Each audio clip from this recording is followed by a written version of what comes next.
Thank you for joining us for this episode of the Tell Me About Your Jesus podcast. I'm Brian, and I'm here with Shane, and we're just two ordinary people talking about our extraordinary God.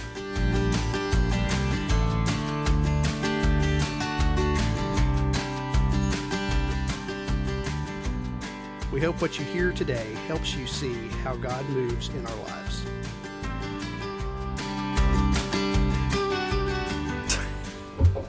All right, guys. Well, we thank everybody for joining us today, and glad to see everybody back. And today we have, of course, me and Brian, and then we have some special guests here. We have Ginger and Mike, and they're going to join us and tell a little bit of their story. Brian, say hi. Something, you're just looking at me like, what? It's been one of those days, yeah. So glad we all got to go out and eat dinner tonight. Mike and Ginger, thank y'all for coming up and agreeing to kind of talk through some stuff tonight. And I had a really good dinner. I don't know about you guys. My burger, delicious. Thank you. My burger was fantastic. My tater tots were top notch, and now I'm going to be miserable the rest of the night. I've never had a Wagyu burger. Oh, a what? A Wagyu. Wagyu. Yeah. Oh, yeah, Wagyu. Yep. Well, actually, your neighbor they raise Wagyu cows, right? Neighbors across the street raise Wagyu and Herefords, and they actually hit me up today. They've got a half cow coming next month. Oh, wow. So we've got half a cow coming for the freezer to stock up. Yeah. Are they normal size? Like they're not miniature? Are they? No. Yeah, like they're going to be like 1,100-1,200 pounds is a full size. You're going to need a bigger freezer, buddy. I got plenty of room. Speaking of, you don't have a freezer. No, I Otherwise, don't. You could get a freezer and be stocking your freezer. I could. Just for your information, I have one. So okay. Well, see, all right. So any extra one, you can throw it over to Mike. That's right. But anyways, yeah. So just a little bit of background. I have had the privilege of knowing you guys, Mike and Ginger, for what did we say? Gosh, since probably 1989, 1990, something like that. 90. So that's. What, 30? 35 years. Yeah. 35 years. Wow. I think I come in around 92. Okay. We all look just as young as we did then. Oh, we do. And just as good and just as spry as I'm sitting here. My back's been killing me all day long. But it was good, catching up with you guys and learning about, what your kids are doing, what our kids are doing, and just really kind of catching up more than anything. So it's been good. But so, icebreaker question of the day. Shane, you want to go first? Yeah, I keep hearing about these raccoons. So, I want to know about the raccoon obsession. Well, when I was in junior high, there was a local guy, Mr. Prude Pearson, that I don't know if he necessarily raised them. I don't know how, but he sold. Well, I don't know if he sold them or gave them away. But anyway, Daddy got a raccoon from him, and we called him Rambo. And Daddy built this huge wooden cage that stayed on the front porch. And, we would bring him in the house some and roughhouse with him. And then we would, he would go outside and play. And there were these huge tires that we made a tire tower. And he would run and he would dart in there. And then you would go in behind him to get him. And he would pop up and look and... It was just great. Why do we not have the live camera? I wish we had the live camera because just the motions on that, that's great. He was great. And so we kept him till he was an older teenager. And then he got the call of the wild and wanted a girlfriend and moved on. Got it. And Mike, you share for the passion in raccoons. I can tell by the look on your face. Yes, right? They just terrorize the house pretty much. So but, they're good outside animals, but not good inside animals for me. I'm gonna take a big pass. Yeah, I'll stick with a dog. Oh, they're awesome. Well, they're little hands. Do what now? They're little hands. Aren't they the ones that always wash their hands before they eat or something? Well, that is actually a misnomer or whatever. Welcome to Raccoon Facts. All right. Hey. Yes. They're not washing their food. They are wetting it because evidently it has to do with something with their salivary glands. And so they're wetting it to help eat better. Now, we used to give Rambo, Mom would cook him scrambled eggs. And so he would take the eggs and he'd wash them and then he would eat them. And we didn't really give him that much ice, but that's people do that all the time. They'll give them ice so they'll wash it and it goes away. And then, okay. The raccoon feels cheated. What the? exactly. Now, and some people I've seen on videos that they do cotton candy. Oh, because cotton candy, it also It's all kind of It melts. disappears. Mm-hmm. Okay. But yeah, so it's but yeah, their little hands are so soft, and they really are like when they're fingering something. I mean, they are intensely, doing it, and so that's why they can look straight at you, but their little hands are going. So if I was to pick a baseball team, you're probably following the Huntsville Trash Oh, yeah, Pandas up there. Do you have any of the Trash Panda merch? Well, a friend of mine made us some for Trash Panda Academy Okay. for the school. And, it's on my back. Can I stand up? Yeah, sure.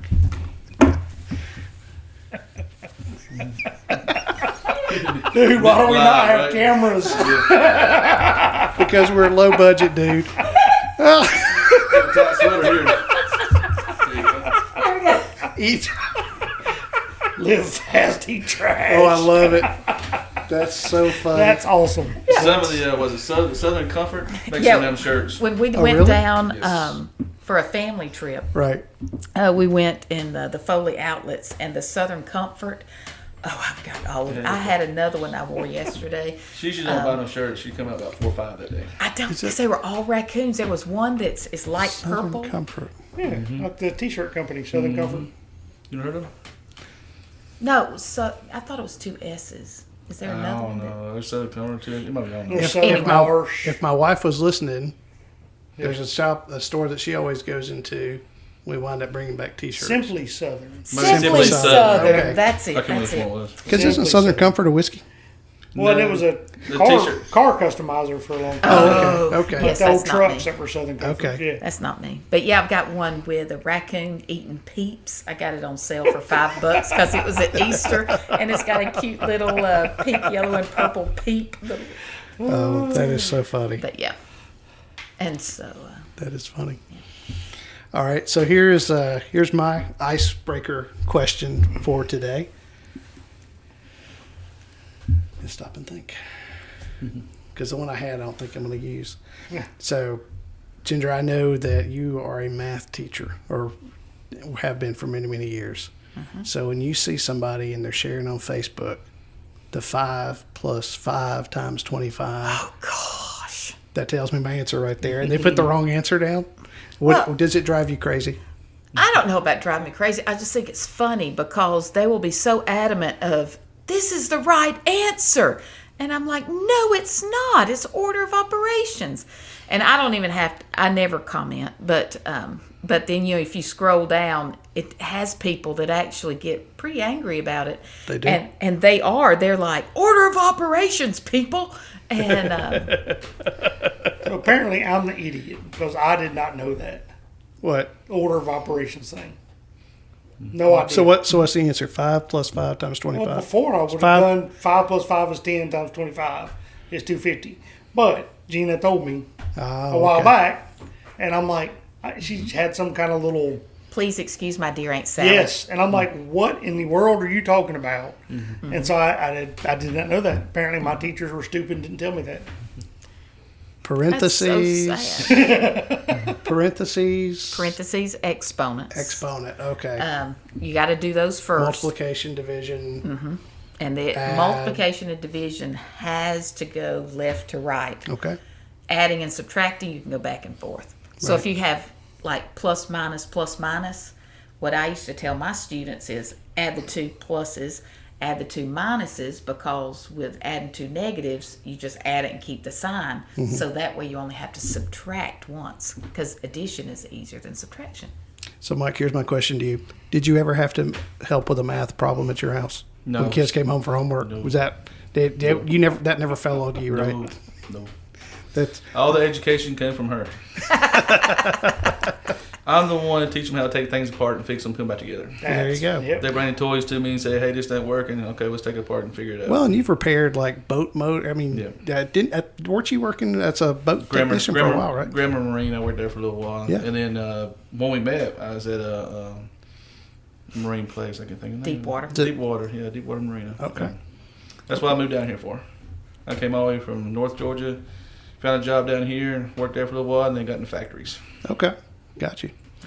Well, I was going to ask what brought you down here because, like you said, Georgia, but that kind of answered that question. Job.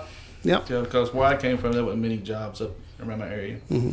Unless you knew how to build houses on lakes or electrician or stuff like that. So What part of Georgia are you from? Rabun Rayburn? County, Georgia. Okay.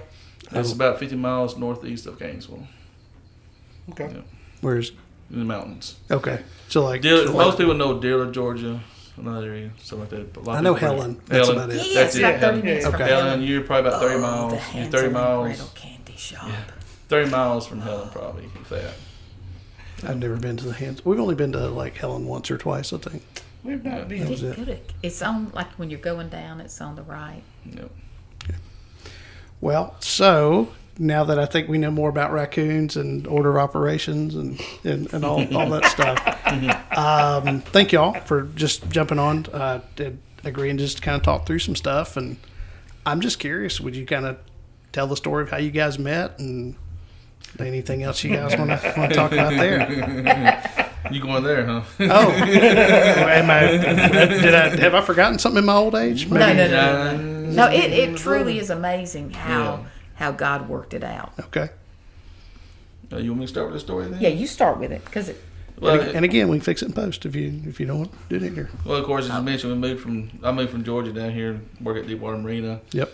And then met this one lady and dated her for a while, and she wanted to find a country church to go to, and we found Duncanville Baptist Church, and we went there for a while. Well, we broke up, and I kept going there because it was a good youth group, a good leadership and everything.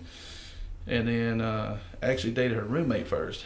I don't remember or not, but Dana Henderson. I do now remember that. Maybe I should not have brought this up. There you go. it's okay. It's all part of the plan. Well, I would just say we wasn't dating yet, but wanted to date. But that didn't work out, so Yep. me and Ginger started dating. There you go. Yeah. So that's how we started out. We met, met her there at church, and just things started rocking and rolling there. So been together since. I hear you. Nice. I still remember.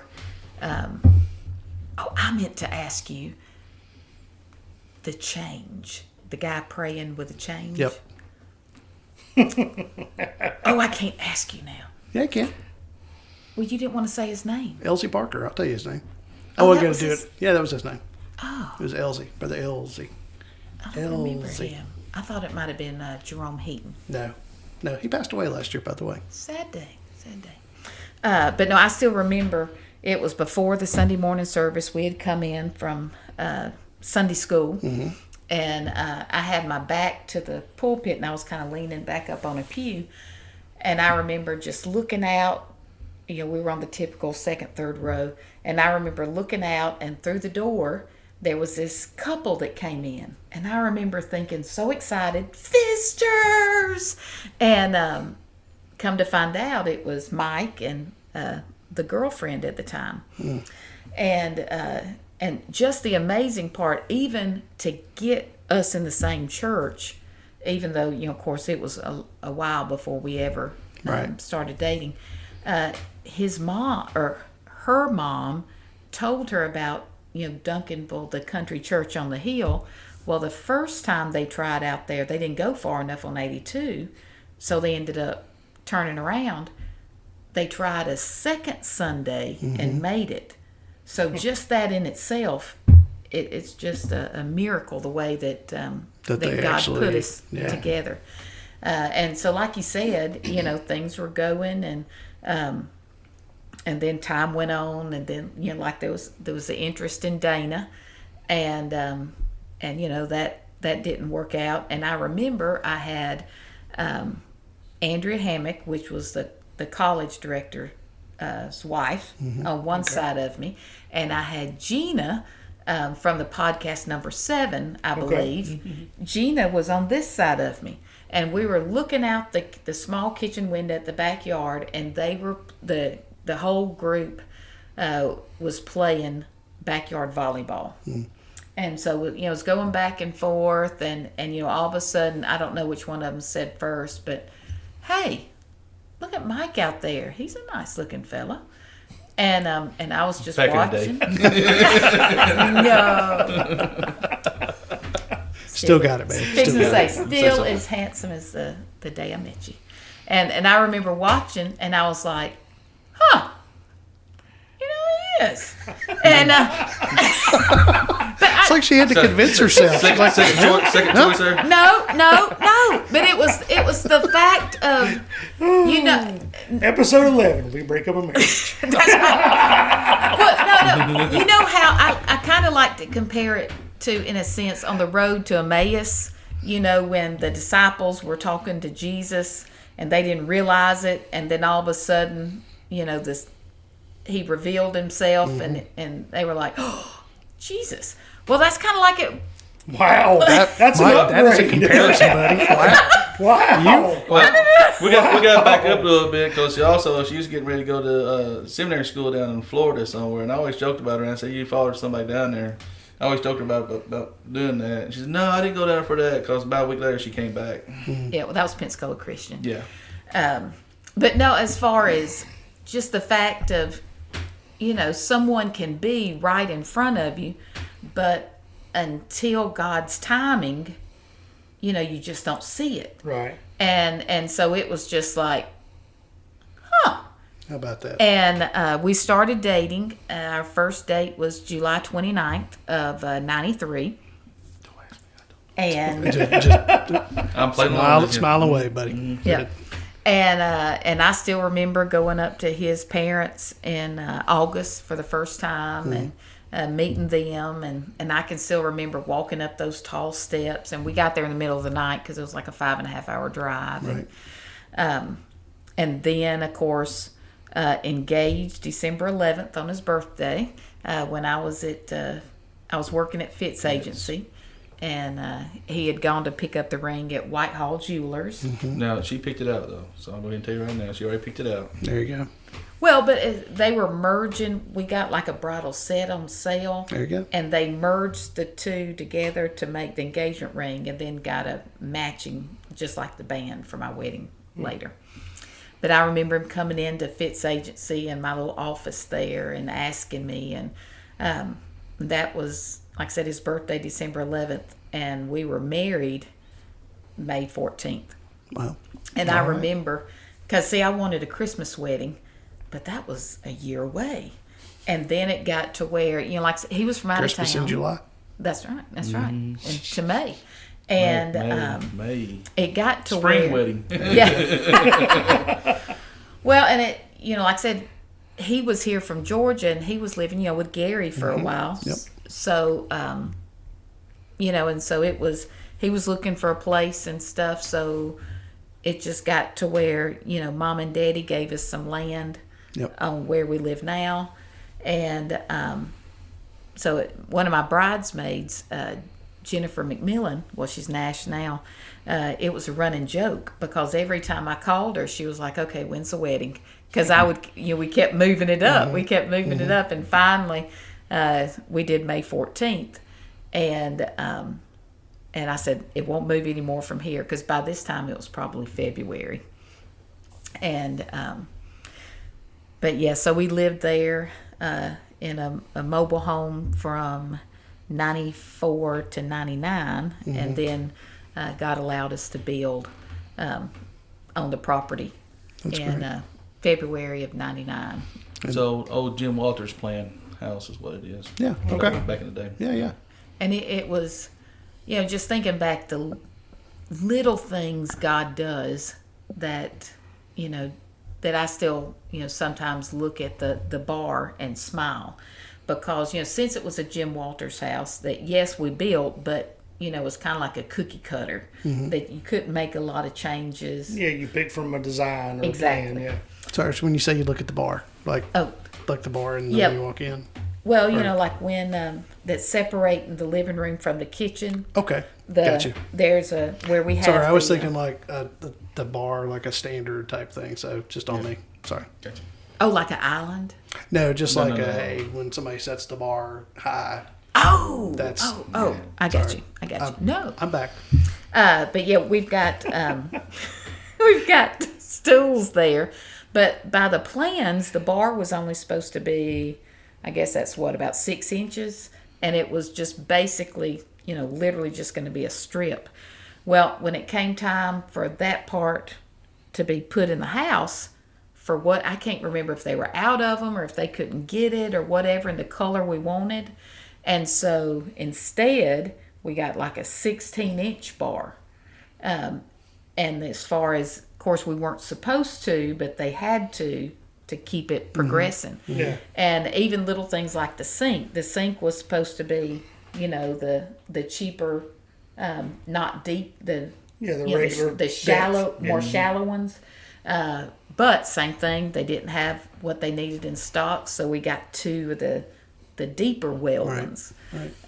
We have the old carpenters that used a hammer and nail before they, most of us used nail guns back then. So they just come out there and is a husband and wife, and they just nailed it together. Oh, really? So it's all together with 16 penny nails. Yeah. So it's not moving anytime soon. No. Nice. Thankfully.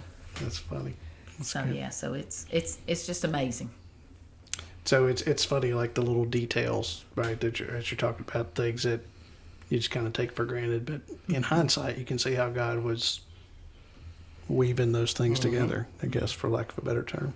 Well, no, that's the way I think of it. I cross stitch, and so it's amazing that when you look at the front, you can see the pretty picture.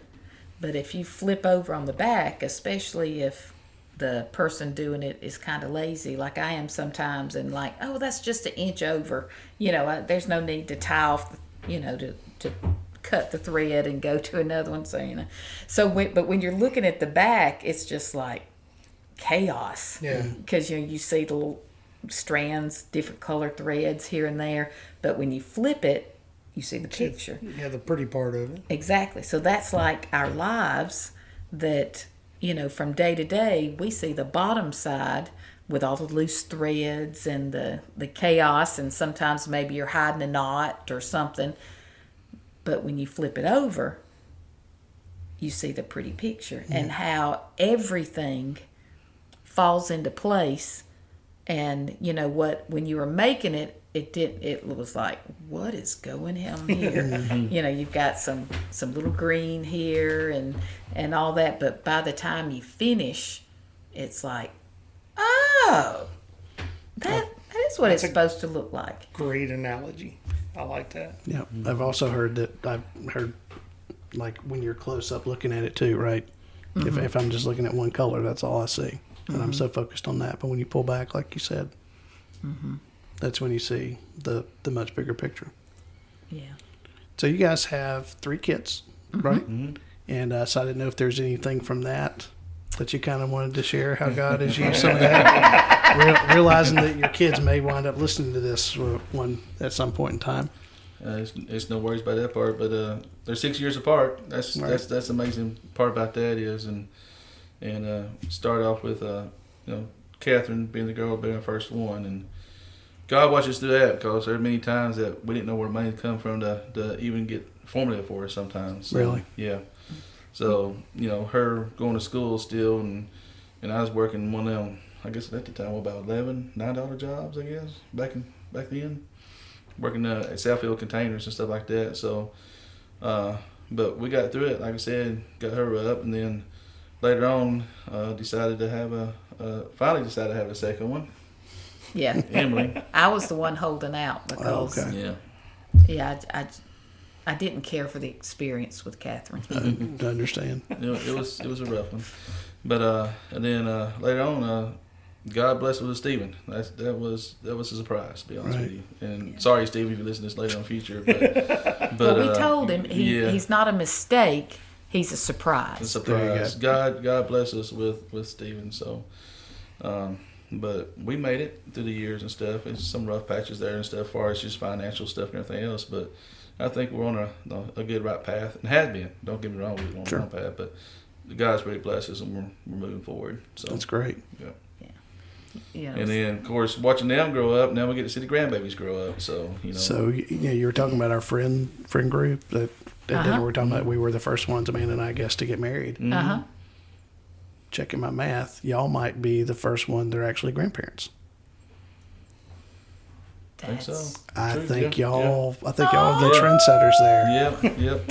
So and let me tell you, I just blanked on her name. Emily, Catherine, Sarah, Darla. Sarah. Yep. Cutest little redheaded little gal I've yeah. ever seen. Oh my goodness! yeah. When Catherine was posting pictures of her on Facebook, I'm like, this is the cutest little girl I've ever seen. She's adorable. She is. She can be is. demanding sometimes, too, though. Yeah, A little bossy. we're working on the she's attitude. She's on a 3-year-old verge right now. Okay. She tell me I can't do things. I was like, this is my house. I pay for it, and I can do it. So which one of y'all is the pushover when it comes to the grandkids? No. As y'all both point to each other, no. Yeah. I think we both, you love your grandchild. It don't matter if she wants something, you won't get it for her. But she's the one that sits there and read books when she says got to read books and falls asleep halfway through reading the book. So I don't know. Yeah. So it's both ways. So So No, you. so what does she call you, Mike? she calls me Papa. So if she says, "Papa, I want a pet raccoon." No. Yes. No. That's not. No. You say that's not going to happen. That's not All going to right. happen. All right, She might get a stuffed one. But Okay, she well won't. that's fair enough. You She didn't tell me won't which pet one. kind. She So there's a never line. pet one. There's a line. There's a line you got. I'll tell her when she gets her own house, she can have her pet raccoon. Yeah, I could show you a video, and we'll show you who's the pushover. No, that's Darla, right? That's Darla. You know what she's eating? No. A Crunch bar. Oh, like a Nestle Crunch. Yes. Yeah. Yes. Wait, she's like 9 months? No. Yes. And she looks like she's having a great time. Ginger. That's what I thought. Ginger, why did you do that? I thought. Yeah, no, I was the one. You can see whose hand is there, because I like to have died. I looked over and I was just like, ugh. And she's enjoying that. And Yeah. If it was alive, y'all can really say it. She's really much on that. She's supposed to be teething too, so it's like this is different. Hey man, you're doing what it takes. Yep. yeah. So what's she call you? I'm curious. Gigi. Gigi. Well, I mean, and of course, she doesn't call me anything yet, but Papa.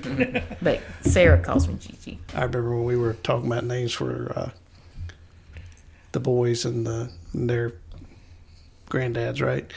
We asked Jim about what he wanted to be called, and he said, "I really don't care. He's going to call me whatever he wants to call me." Yeah. Right. So like the first thing he blurted out was Da, so Da stuck. So that's how he got that nickname. So yeah, yep, So sweet. yep. So Darla's 9 months. Right. Okay, Between 9 and 10. and she was an adventure getting here. Oh yes, that's. I never try to when you get that stage where your kids are gonna have grandkids. Don't plan no trips, especially Right. if the wife is pregnant or whatever. Because we planned a trip that weekend, had it all set up. I was ready to get off of work. Next thing I know, I get messages through the cell phone. Going to the hospital, check something out. I said, what? What's going on? So anyway, she can tell the rest of it because she's there. I wasn't. So Yeah, he was at work, and Emily called me, and a typical daughter, question, what is this? Is this okay? Is this okay? And I remember, I was like, I think so. It's probably Braxton Hicks, but at the same time, might be worth getting it checked out. And so they waited and wondered, and then finally went, and it was about 10. And all of a sudden, I was like, I stood around pacing at the house, and they delivered at Brookwood, so, they had to come through Vance. And so I kind of stood around and walked, and finally I was like, probably by the time I get up there, the doctor's going to see her, examine her, and say, Psh, Braxton Hicks. And I said, I'll probably just turn around Yeah. and come right back home. But I was like, it'll be worth it because I'll be there. If, something isn't right, I'll be there, and I'll at least just be a few feet away rather than, 25 miles. And so got there, and they were already in the waiting room. And then, they took her back. And all of a sudden, of course, Jesse's texting me. And it's not anything wrong with his text, because he was sending me what he knew. So he was with her up there at the hospital. Yeah, Okay. he was with her. And I, on the other hand, was like, this is not enough information,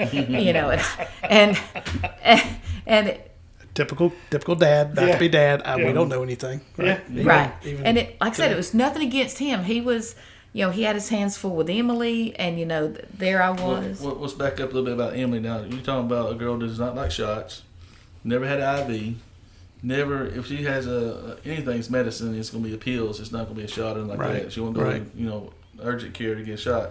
So you got to think about, this is her first time going up there and getting IVs and stuff too. So he's dealing with that, because, making sure she's not going to pass out, because she's been a couple of times up there before all this happened, and actually almost passed out a couple of times. Oh, wow. Because they drawn in the blood. OB's office. Oh, wow. Yeah. They learned that they even gave her a little room. So whenever they had to draw blood, when she says he's consoling Emily, he's actually consoling Emily and trying to text at the same time. So let's get a little bit more information on that part. So yeah. And so he's like, they're trying to stop they're giving her medicine to try to stop the contractions, and and I was just like, I was just so confused. And so finally I was like, when can I come back? And he said, I'll let you know, because I'd always said, I'm not the kind of mom that wants to be right there in the delivery room with my daughters and grandkids. Right. Just because, I'm good to wait just on the other side of the door.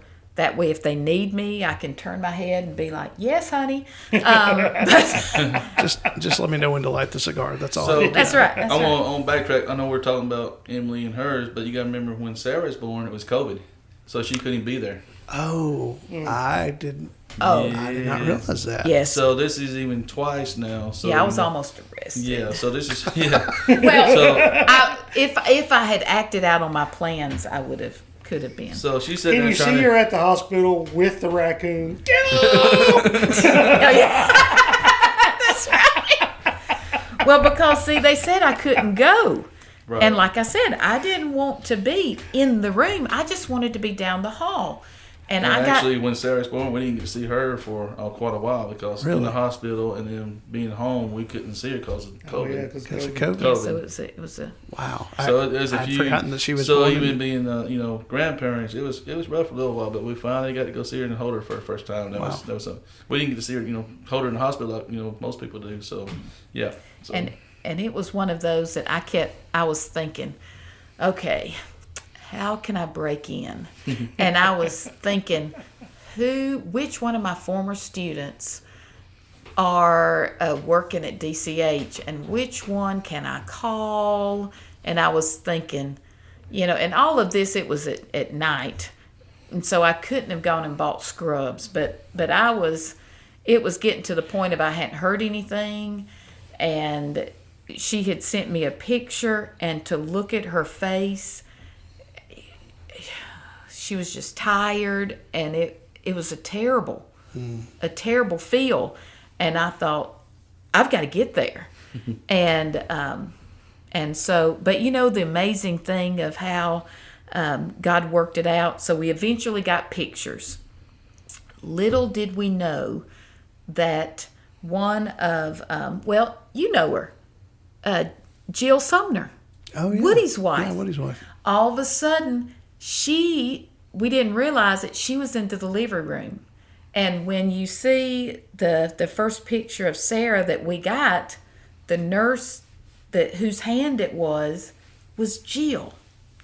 And little did I know that, God knew that, of course, I couldn't be there, but he put someone there that, that I knew. Mm-hmm. And so later I found out that, I guess within that few hours or so, Catherine mentioned it when I was able to actually talk with her. But just the fact of knowing, and I talked to Jill, and she was like, yeah, I was in there the whole time watching over. Well, that's kind of cool. That's awesome.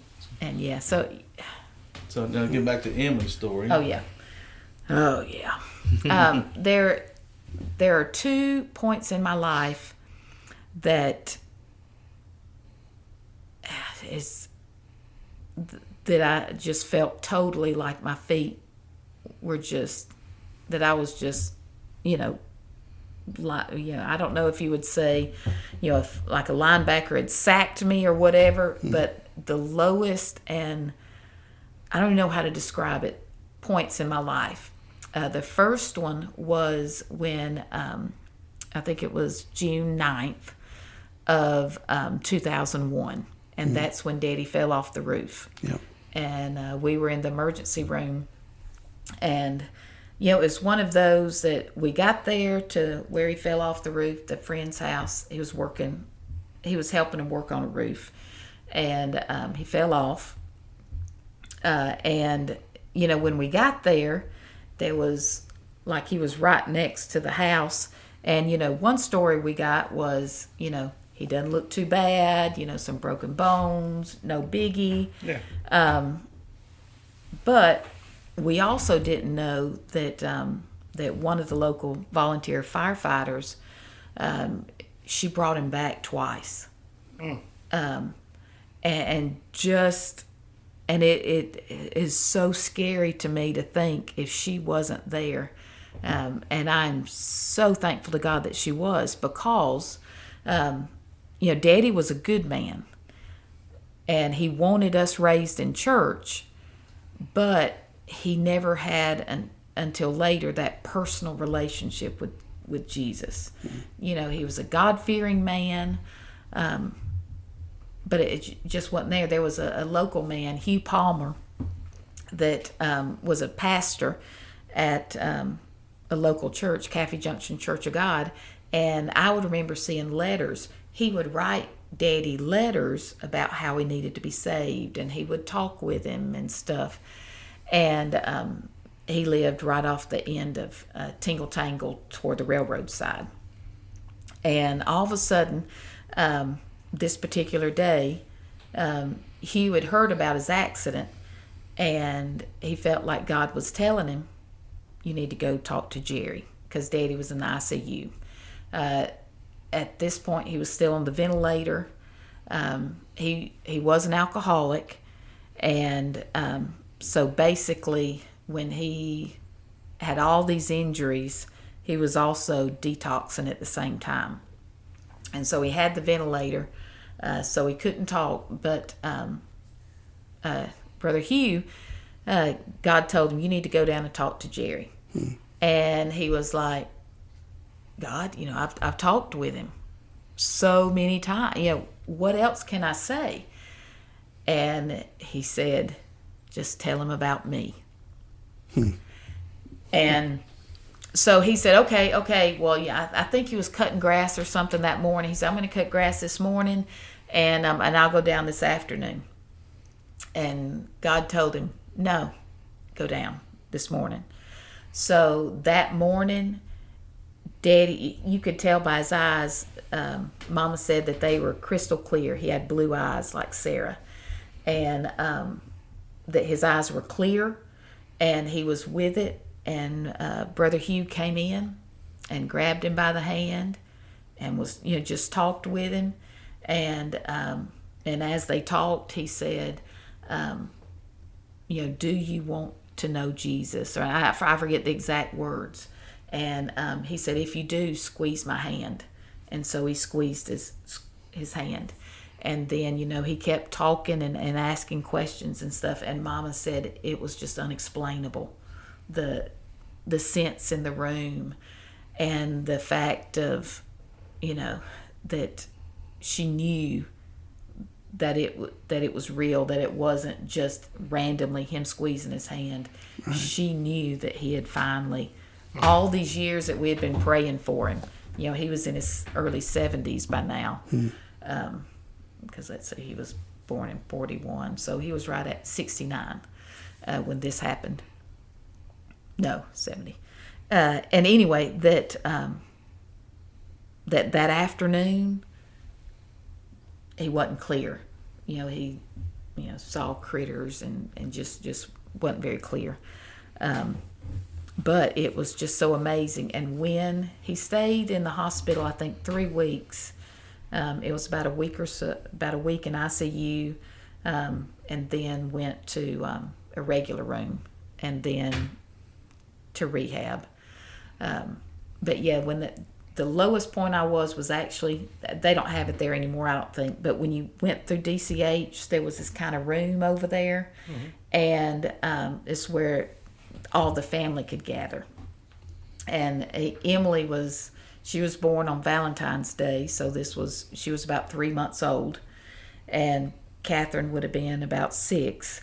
And so we're in there, and all of a sudden the doctor comes in, and he starts with his head and goes down to his hips. He had a head injury, I think some cracked cervical bones. He had 18 breaks in his ribs, that it was just, several. Broken pelvis. One of his hands was broken, because I remember the kind of walker he used was, the one that has the little cup. Has the extension for one of them. And so the walker he was using. But I remember as the doctor went down and was telling us everything, I just remember, just being like speechless. Yeah. Well, and just a little before we get back on Emily, just a little thing as far as I remember, even once he got out of the hospital, that he went to church with Mama, and that he would ask, if other people were saved, because he wanted people to be saved too. And just that interest in others. Now, was it an immediate, and his language changed and all that? No. Now he never smoked again. He did drink just a little bit, even though, of course, didn't want him to because of medicines, but it wasn't that bad. I guess it was. Sorry. That's weird. But I was just thinking about your dad, right? And that's it's a pretty amazing story, because people have prayed for him for years, you, your mom, others, and there just came that one time, right, where, to your point, had that moment of clarity, going back to the pastor. What if, he had that time, that window? What if he decided, well, I'll get there when I get there. I got to cut my grass. I got to finish up. I don't need to leave and go take care of that right now, right? The impact that we have on people's lives when we do stuff like that. Yeah. And it's pretty amazing. And I just even think about, I had to get her name in my mind. Janet Allen was her name, or is her name. She's the one that worked on Daddy while he was still laying on the ground. And if she hadn't have, done CPR on him, he never would have made it to the hospital. And if she hadn't have been there, then he would have passed away before knowing Jesus. Yeah. Wow. And and there's all sorts of miracles and things that I actually started. I haven't looked at it in a while. I've got it saved on the computer, but it's the title of it I wrote is when God is real, and I wrote details about all those going through those things, because I remember while he was in ICU, it came time for Emily's 4-month shots. Well, after you give their shots, they're not supposed to be, around germs and stuff. Well, we were at Camp DCH ICU, and waiting room, in a waiting room. Which is Germ Central. But Yeah. That's another story for the hospital. Yeah. And and it was one of those that I remember Mom was like, it's okay. God knows it's okay. And she was like, we'll make it. You just stay at home with her for a few days, and then you can come back. And it is. I just, the influence that she has had, on my life and on the whole family is just amazing. And my great grandmother that actually raised my mom, her name was Sarah Elizabeth, which is also Catherine's daughter's name, Sarah Elizabeth. And Mama called her Mama Weaver. And from what everything that I've heard from my mom and all of my grandmother's sisters, Aunt Norley, Aunt Jewel, Aunt Frances, all of them would talk about the godly woman that Mama Weaver was. And Mama said that she used to pray that she would just be half the woman that Mama Weaver was. But then as she got older, she realized how Mama Weaver got to be the woman of God she was through hardships and trials. And so then she kind of changed her prayer a little bit. We all want to be that faithful servant, right? We don't want to get there because it's no fun to get there. Yeah. And so she said, she kind of adapted it a little bit. But it's true that, I know it says, I forget the exact scripture, that, we need to be rejoice in trials because trials brings, perseverance, and perseverance, patience, or is that another verse? No, you're right. I think you're right. And how, not that we should be, skipping and doing leprechaun kicks and like, yes, bring on the trials. But knowing that just going through it, that God's got a plan and we're going to be okay. Yep. It reminds me of this illustration of how, if you've got a train and it's going through a tunnel in a mountain, when it gets in the dark and when everyone is scared, you don't jump off the train. You stay on the train and you will get out. It might be longer than you think, but you will get out if you just stay the course. Yeah. And that's how it is with us. I was trying to find the Bible verse because I think of the song, the blessing that gets sung. May God's favor be upon you in 1,000 generations, and your children and their children and their children. Yes. And that's what we want. So when you hear people talking about like that, that God has shown their faithfulness to, we want to be that kind of people. And I think that, telling your story like you're telling us, I think it helps boost that, right? Right. Because we want people to know what God's done. Yeah. So now I'm going to transition you back to Emily. I was fixing to say, and back to Emily, and hopefully, I think they're willing to come on, which would be great. I'd love that. Yeah. Because getting from their perspective, because I was just kind of on the outside looking in to a certain extent, but the two of them, but I remember being in the room, and I got back there finally. It seemed like an eternity, and she was, of course, hooked up to all the monitors. And I was like, oh yeah, that. And there was the nurse, sitting next to her and, of course, watching the tape of, the fetal monitor, and Jesse was standing there, and all of a sudden, here I am. I want to ask questions because if you haven't, figured that out by now, I want to know. And so I'm asking questions, and I'm like, okay, what are you doing? What's happening?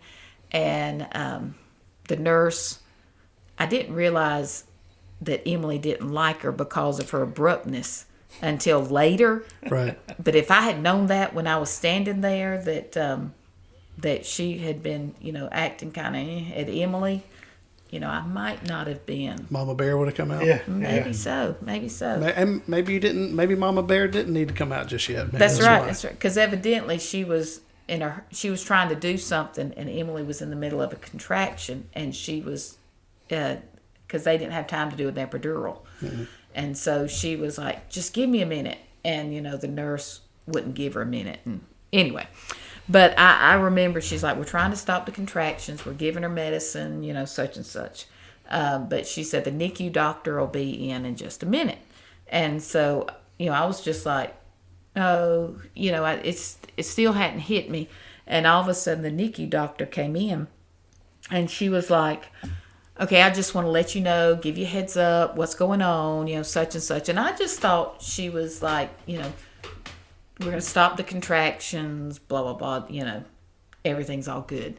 And she's like, well, we're trying to stop the contractions, but they're not stopping. So, we're going to let her, when the baby gets here. And that's when it was like something clicked, and I was like, whoa. So there was no if the baby gets here. Yes, it was. Or whenever it's. Yes. And she's like 26 and a half weeks. Oh, and, wow. I didn't realize that. Oh, wow. yeah. Yeah. Wow. Miracle, baby. Wow. Oh, yeah. And so I was just like, what? And she said, yeah. She said, when the baby gets here, we're going to do this and do that. And then, take care of mom. And then we're going to take her up to the NICU nursery. And then later, dad can go up. And, just all this. And I just remember standing there going, huh? Because I was hearing it all. But I was just processing it too. And I was just like, no. And, the fact of, concern for Emily and then concern for Darla. And, there was that split second that I was just like, what if, she doesn't make it? Right. And, and then I'm like, whoa. And, you just, I was just speechless. Like I said, that was this, in all of my life, those two were the two moments that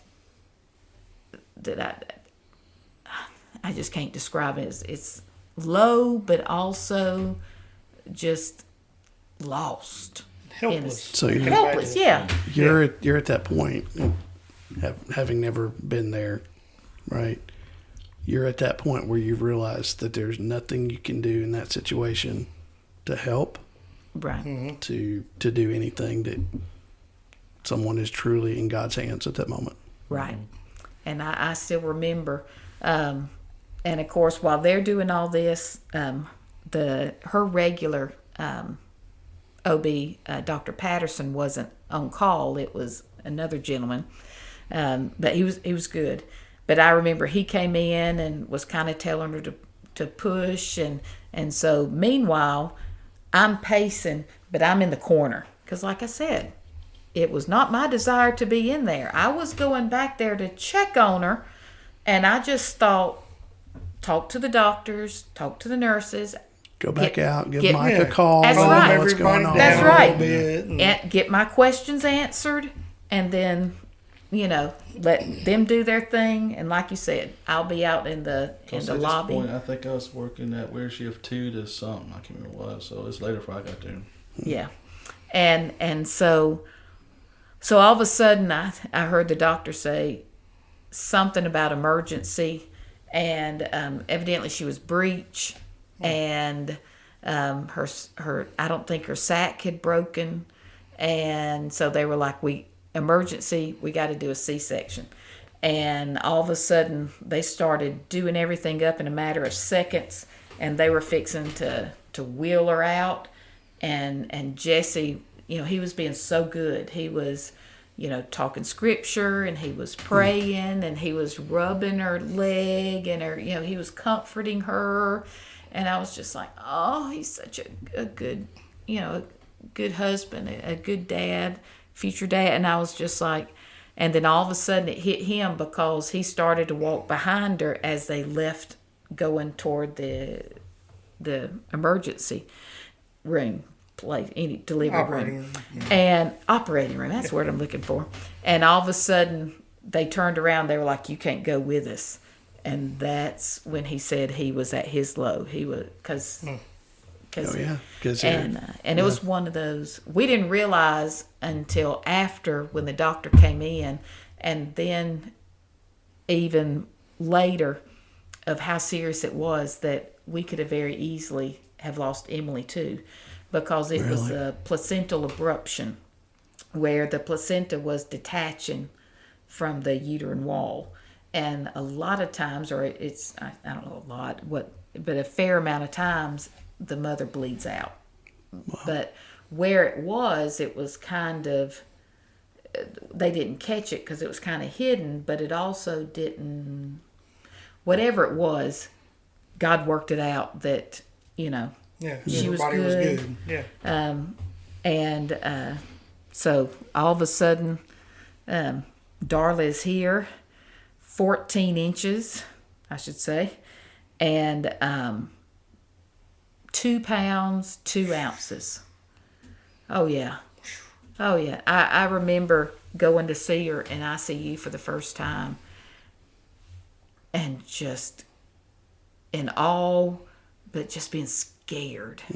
Just scared. And fortunately, after I saw her and just maybe after a couple of hours, because she was born at 2:30 in the morning, so this was probably 5-ish or so, but I remember just having a piece of, it's okay.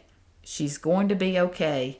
It's going to be a road. It's going to be something y'all all have to go through, but she's going to be okay. So after that point, I didn't worry about her dying. Right. It was just the fact of having to go through.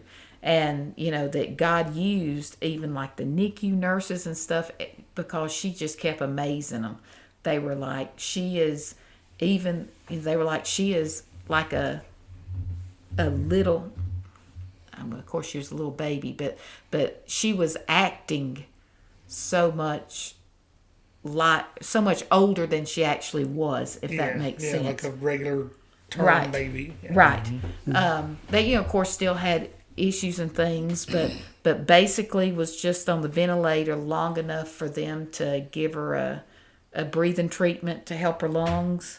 But then after that, she was on oxygen, but she wasn't on the ventilator from like day 1.5 or day 2. They would be able to do that more. But it was just, you know, not to say all of it was a bed of roses, but it was just 66 days of, you know. 66 days is how long she was in. Wow. And there again, you couldn't hold her. She was in a.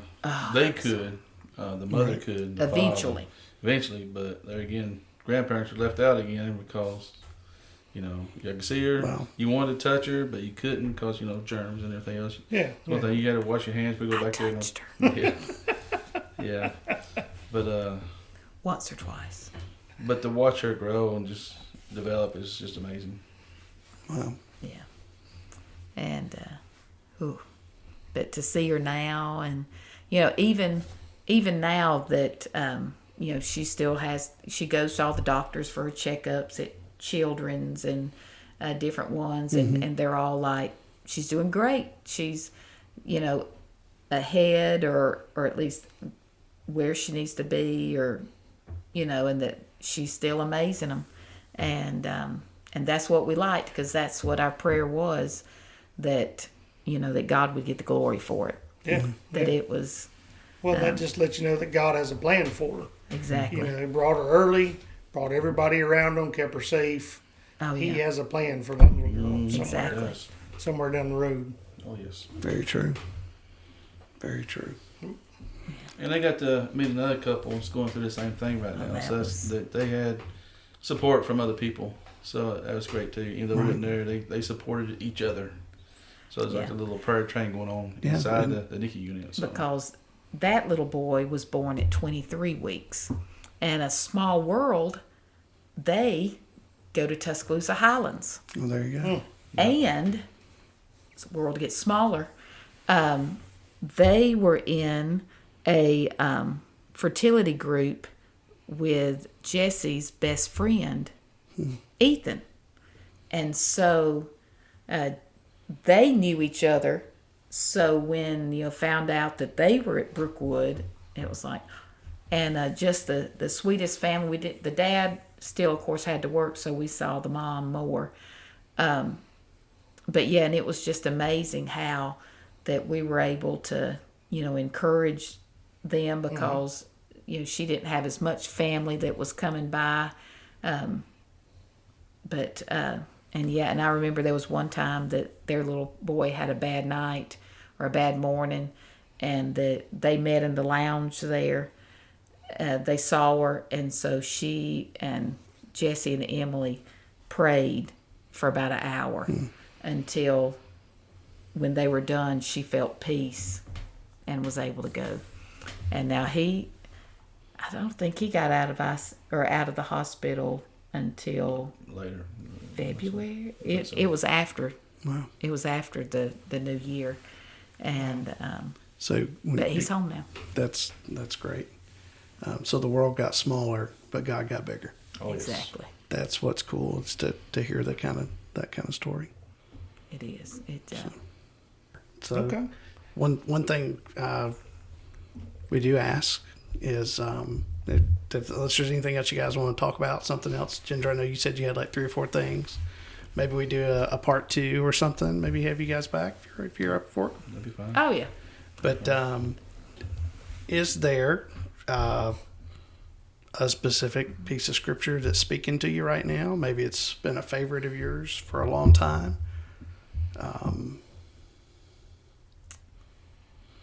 I flipped a week ago. My favorite had been just talking about God's faithfulness in 1 Corinthians. And last week I flipped it to a verse in Psalm just talking about sharing the stories from generation to generation that one generation tells the next of the goodness and the faithfulness of God. Are you still the same. You're I consistent? still right? like be still and know that I'm God. Oh yeah. Because I just have trouble with it. I can't, as you can tell, I can't sit still, and that's Yeah. And we're good here in the creaky Yeah, lounge at the McGraw House. yeah.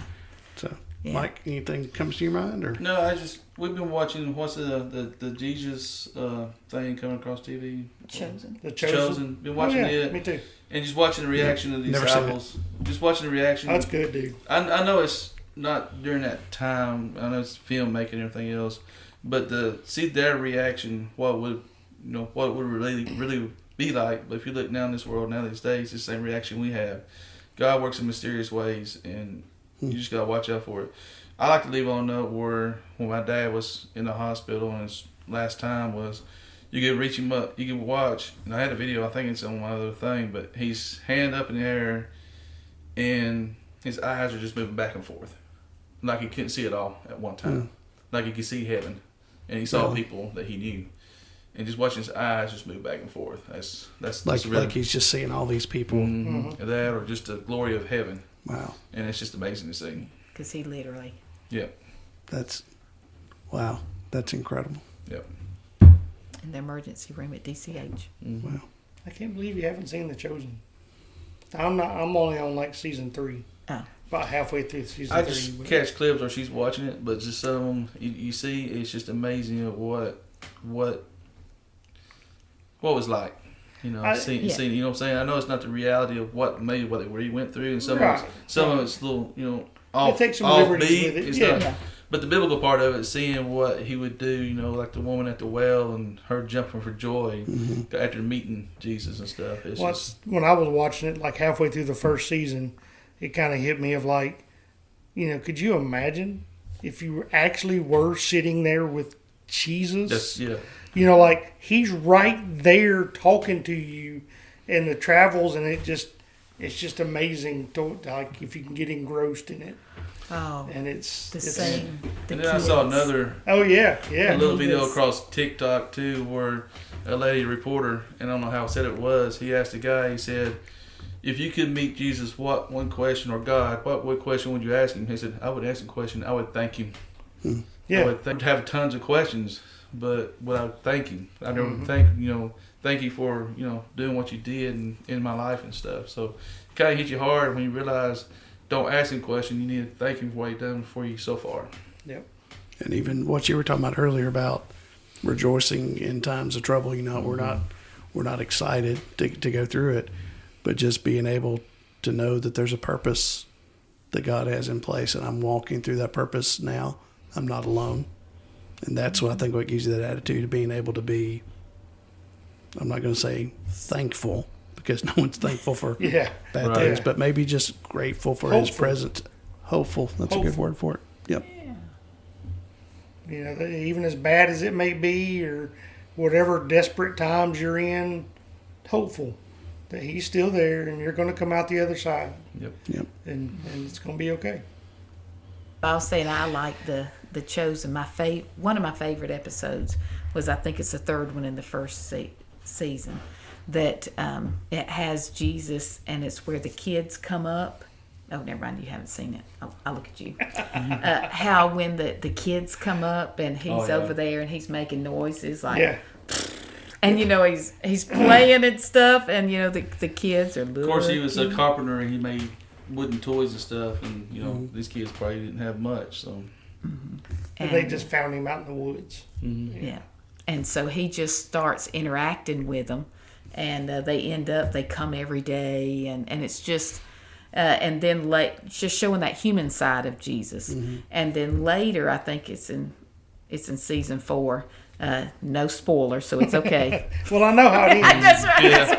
Yeah, there you go. I can tell you probably what's going to happen. I've never seen it. So. But in this scene, it was after, I think it might have been after the feeding of the 5,000, and they're there, and I guess it's the Sea of Galilee. They're in a body of water, and they end up and they're playing, and they actually play chicken. And one of the disciples gets on Jesus' shoulders, and there's the other two, and they are laughing, and they're playing chicken. And now, do I think that Jesus and the disciples played chicken? No. But do I think that he did all sorts of whatever they did in that day?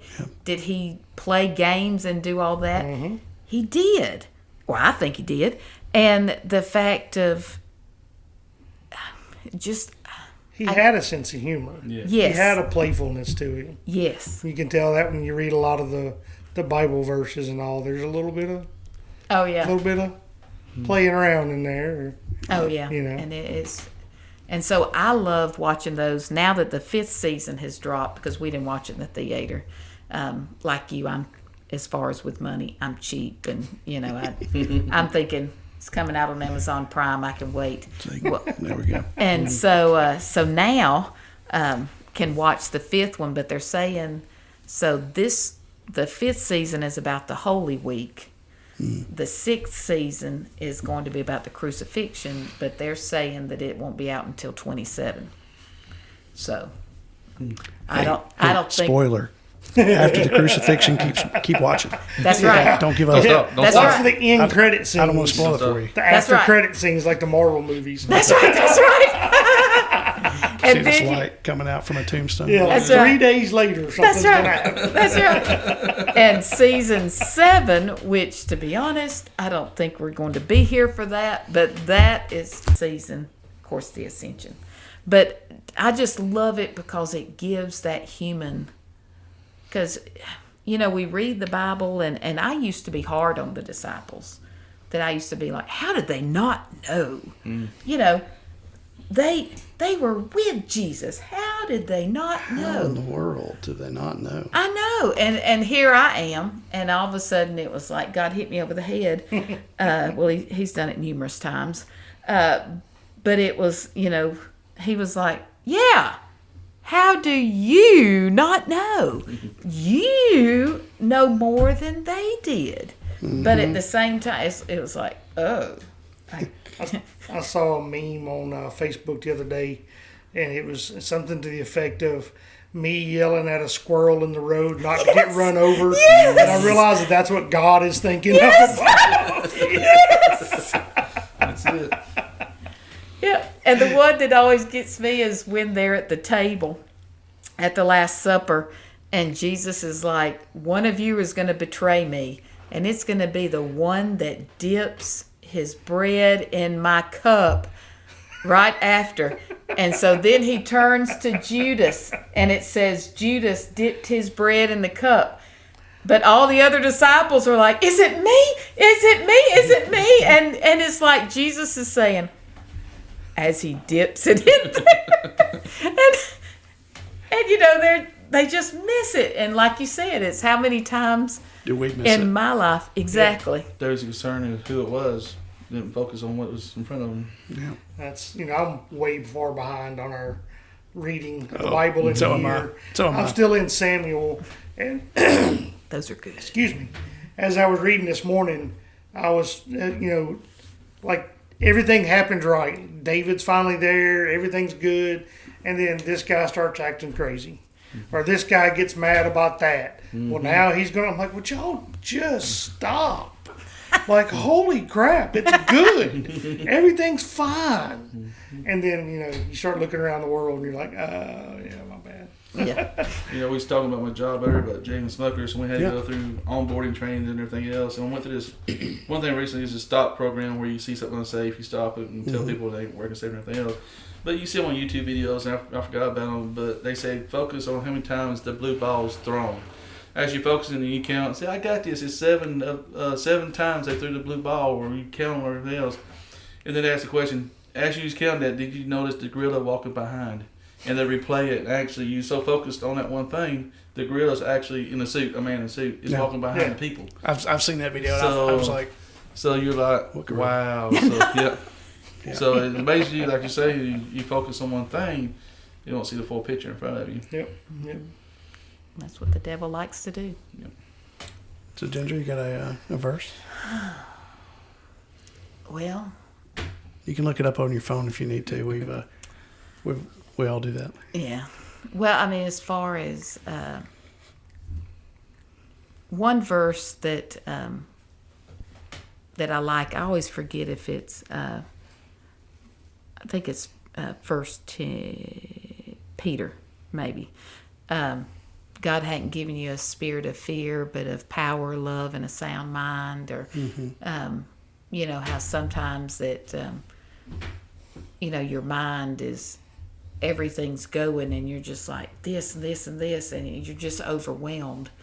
And it's like, he just speaks, and it's like, the clarity and just you might not know how everything's going to work out, but it's going to be okay. Well, that's kind of what you experienced with, right? When you were talking about with Darla, Yeah. you just kind of felt that presence. Mm-hmm. And the easiest thing I could do, or advice I could say to someone, and it was also brought up in one of the previous podcasts that I was binging this morning, because I was like, yes, because that was exactly what I was doing after the podcast. And to give a plug for them, they really are good. I enjoy them. And they didn't pay me to say that, but I will take money now. Shane's got you. Okay. But the Boy, best are you going to be disappointed. is to listen to Christian music, because it doesn't take long. And, it might take a song or two, but before you realize it, you're focused on him and and who he is, and whatever you were going through, it's kind of like, it's okay. Because I guess maybe you realize how big our God is. Yeah. Yep. I think that's what it was Stephen was talking That was about. Steve, that, I yeah. think. I even saw a TikTok, or was talking about the other day, is I can't think of the new artist, is the one Chris something, I think is what it is. But anyway, the ones, it said that if you don't believe Christian music or Christianity's not coming back, watch this. And he goes out on the stage, and there's thousands of students out there at the concert, and just like I said, the music is good. Oh, Brandon Lake. Oh, yeah, They've Brandon. been late, but there's no one. It's got the dance moves to it now. The newest one. Yeah, Lord, the little heart one. I think his name's Chris something. Yeah, it's a good one. It's a hit phase. We Right need now. a video for this. Yeah. I keep telling you. Hey, if we have a back to part two, Going back All to right, the wait a cheap minute. Now, if you want a video one in part 2, she's got to do the bunny foo-foo for you. So, oh yeah, yeah. it's a kid's song. Yeah. Foo-foo. You never heard Yes. of Bunny Little Foo-Foo? bunny foo hopping through the forest. It goes, buddy. You'll get annoyed. And You'll pop get 'em annoyed. on the head. And a lot. I bet the kids love that. Yeah. Grandkids love that. Yeah. Yeah. So the name of this episode is going to be the I don't know what. Raccoons and Bunny Foo-Foo. When the raccoons ran through Hoover. That's right. Sneaking into a hospital dressed as a raccoon. Well, no, you got to let the raccoon loose in the hospital, and that That's distract security, and then you can go on in. Yep. Yeah. Yeah, I really was desperate. I was. That's funny. Well, thank y'all Thank you. That for was coming and just talking tonight and talking about what you've seen God do in your life. It's encouraging to me. I think it's encouraging to a lot of people that are going not necessarily through, a preemie there or looking at their dad and what everything's going through there, but it's encouraging to hear how God moves. So thank y'all for sharing that. Yep, It's our absolutely. pleasure. No problem. Absolutely. He's done so much. I figure that's the least can do for him. All right. All right. Well, we're going to wrap it up here, guys. We thank everybody for joining, and so hope everybody remembers that God loves you. God is faithful. God has a plan for you. Please reach out if we can help in any way. Thank you. All right.